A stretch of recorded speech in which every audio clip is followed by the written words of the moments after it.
सोलापूर जिल्ह्यात सध्या नगरपालिका, पंचायत समिती, जिल्हा परिषद तसेच महापालिकेच्या निवडणुकांची प्रक्रिया सुरू आहे।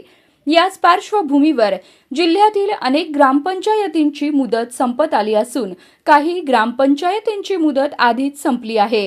मात्र स्थानिक स्वराज्य संस्थांच्या निवडणुकांमुळे ग्रामपंचायत निवडणुका पुढे ढकलल्या जाण्याची शक्यता व्यक्त होत आहे। जिल्ह्यातील विविध तालुक्यांमधील तब्बल 651 ग्रामपंचायतींच्या कार्यकारी मंडळाची मुदत फेब्रुवारी 2026 मध्ये संपणार आहे।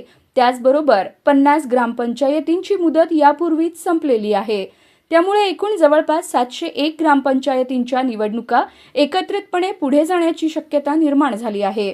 या ग्रामपंचायतींवर प्रशासक नेमण्याच्या हालचाली प्रशासन स्तरावर सुरू झाल्याची माहिती मिळत आहे।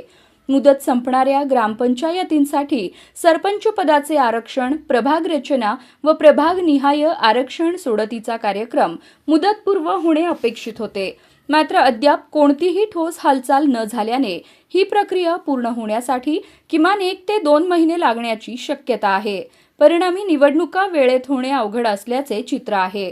अक्कलकोट 73, करमाळा 51, माढा 82, माळशिरस 47, मोहोळ 72, पंढरपूर 61, उत्तर सोलापूर 23 आणि दक्षिण सोलापूर 51 अशा ग्रामपंचायतींच्या निवडणुका लांबणीवर पडण्याची शक्यता वर्तवली जात आहे।